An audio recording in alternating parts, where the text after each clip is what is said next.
Good evening, New Zealand, and welcome to episode 6 of Sweet Chain Live. We've got a great episode up for you today. First up, we're going to start by reviewing the hot scores from around the country. We're then going to just do a quick international news. There's been some a bit of contract movement in the last week that we'd like to update you on, as well as giving you the results of the All-Star weekend last weekend. We're then going to move on to recapping Makaripi, which happened last Saturday and Sunday. And happening this Saturday and Sunday is Middle Earth Open, and we'll be previewing that as well. We'll also have some news on the Disc Mania initiative, which we spoke about a couple of weeks ago now. So without further ado, let's get into it then with the hot scores, starting as ever down south. In Invercargill. Barry Van Beek with 11 under was beaten by Ethan Stout with 13 under par this week down in Invercargill.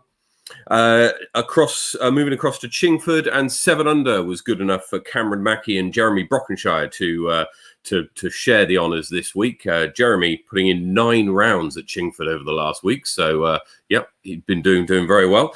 Queenstown Gardens, Jack Halliday with 9 under par.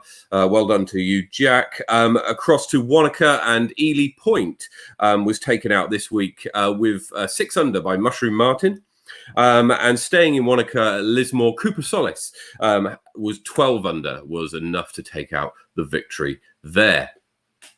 Up to Christchurch, Callie Thompson and Ollie Law shared the honours with 7 under par, and 7 under par was also enough for Jasper Vandermeer to take out the honours at Queen's Park Reserve as well. Moving up to the capital and to Berhampore, which hosts Middle Earth Open this weekend. So on the main tees, we had 3 people sharing a 4 under par, which was Simon Fogarty, Jack Ryan, and myself. Moving on to the foreshore in Hikoikoi, Shannon Garton beat out Jacques Duval and Dion Rowley to take out a 2 under par round.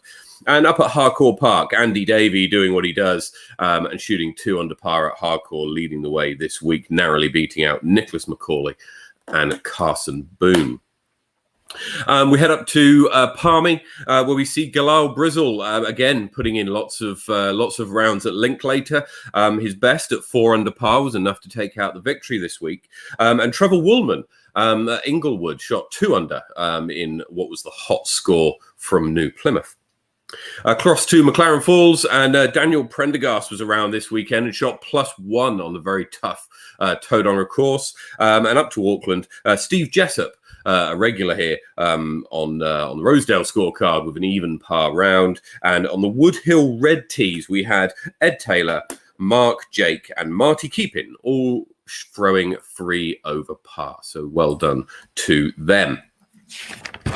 In international news, Kona Panis won the first DGPT All-Star, DGPT event. It was the All-Star weekend from Fountain Hills, and she and Katrina Allen had a 7-shot lead going from the doubles round into the singles round, and Kona shot the hot round 2 under par to stay in the lead and to lift the trophy. So well done to her. In MPO, Paul Macbeth doing what Paul Macbeth does, taking out the win. He was partnered with James Conrad in the first round, and they were tied on 4 under par with 2 other pairs. And then it was Paul Macbeth's hot 8 under round, which saw enough for him to have a playoff with Calvin Heimberg, and he won the playoff on the first hole, actually. So well done to Paul Macbeth. Also, if you're scanning YouTube and you're wondering what to watch and you're struggling for stuff, Paul Macbeth's got a new video out called Making Moves, and it's really, really good. Talks about a new contract. I won't spoil it too much, but he signed a new contract with Discraft. Head over to his YouTube channel and check that out, because it's pretty good. Pretty good. Next up is looking over Makaripi. Now, Makaripi happened last weekend in Rotorua. The reports I've had from the Wellingtonians who attended was that it was a very, very good tournament, very fun, and the course was lovely, just as we expected it would be. We had Simon Feasey on the show last week, and you can go back and watch that episode where he talks through the setup of Makaripi and also some of RPN's plans for the future. But I just want to bring up the scores from the round here, and what we can see is that Jackson Sullivan ran away with the lead really after round 3 and the final round. Going after this round 2, he was level with Blair Joins. And certainly very happy to see Andy Davey doing a push right at the end to take solo third. I think there was a bunch of players tied there going into finals.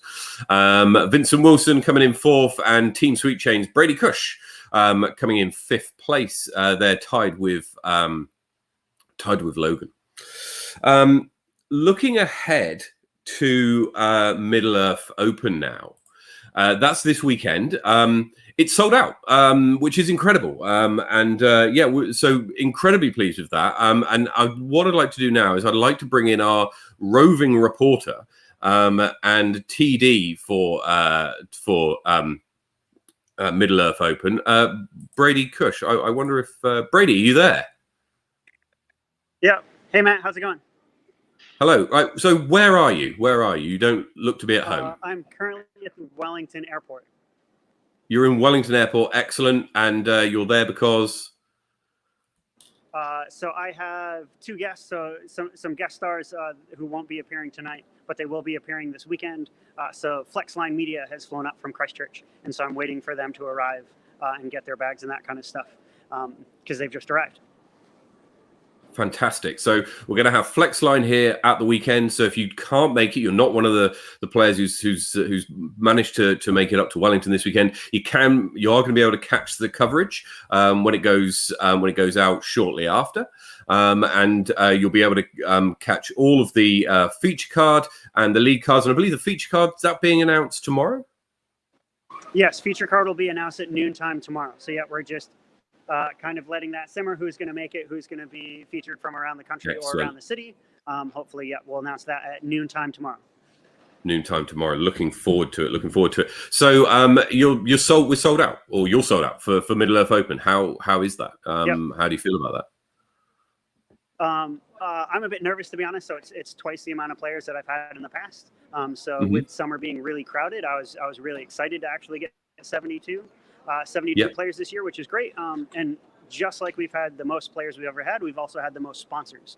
So I have one more sponsor. So the largest sponsor actually came in very late into the game. It was a complete surprise. It was a sponsor I'd approached initially who said that it wouldn't really work. But they've come on board. So I'll be announcing that tomorrow as well. So there'll be some extra prizes and stuff going around on the weekend. So stay tuned for one more major sponsorship announcement tomorrow morning. Brilliant. Okay. Well, absolutely. We'll look out for that. And actually, if anybody is in Wellington and wanting to practice on the course, can you just give us a quick rundown? Because there is something we need to be aware of. Yes, correct. So tomorrow morning, the course should be set up by 11 a.m. It'll be fully set up with tee pads and baskets, even temporary. But there is a memorial service being held for a ball golfer who's passed away. So that service is being held at the club rooms from 2 p.m. to 7 p.m. So out of respect for the golfer and for the club, please avoid the club rooms between 2 and 7. We're okay to practice between 2 and 7. But we're okay to practice. Being out on the course is just fine. Yep. Make sure you pay your registration fee there in the car park, and then you're just fine to be out on the course practicing. Just stay away from the club rooms between 2 and 7. Fantastic. Excellent. So the guys, presumably their plane is delayed or they're waiting for their bags or something, and so they're not right. They're not there here soon. So unfortunately we just missed them, but I presume that once they land and that kind of stuff, we can do like an official announcement and have them on properly. Okay. Excellent stuff. Excellent.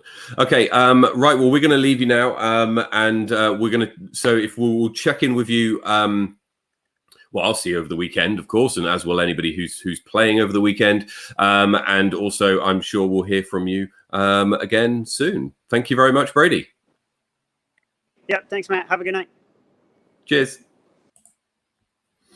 Excellent stuff. Okay, final thing to talk to you about today is the Discmania initiative, which was announced 2 weeks ago. So 2 weeks ago, we had Leon Botta from NZDSS on the show, and what he announced was that Discmania, the huge team which sponsor Simon Lazar, Eagle McMahon, a whole heap of other players, they have said that they want to find the next Eagle or the next Simon living in New Zealand.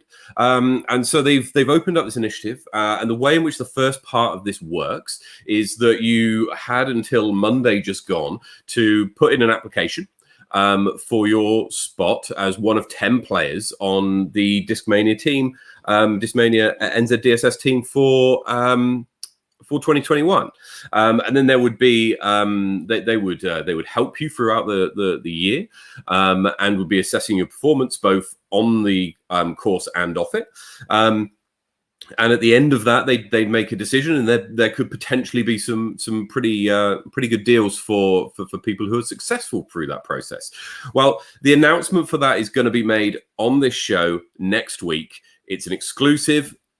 We don't know who's going to make the team. I think Leon's only finding out a couple of minutes before we go live. So we're very, very excited to give you all that information, and to be bringing you that live on the show. So next week, live at 9, Thursday, what are we looking at? Thursday, the 4th of March. Book it in your calendar now. You're not going to want to miss it. It's going to be a huge announcement. And so if you applied and you want to find out if you're successful, tune in. That's how you're going to find out. And we'll be announcing that next Thursday.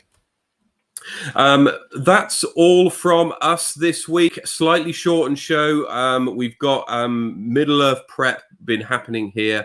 Very, very busy. If you're in Wellington already, then welcome to Wellington. If you're going to be out on the course tomorrow, then I will probably see you. I'll be there in about practicing over on the eastern side of the course, most likely, but I'll come and say hello. Otherwise, have a lovely week. You can follow all of the action from Middle Earth Open on the PDGA Live website. So if you've got friends or you know people who are competing, you can follow all the action and you can see who is going to take out the title. It should be very close. It's going to be a good battle between Mikey and Andy. I think Mikey, you and Andy Davey are going to be the two to watch. But there we go. Heard it here first. So we'll see you next week. Where we've got that big announcement from Discmania. Otherwise, have a great weekend. Have a lovely week. And see you next week, live at 9. Take it easy.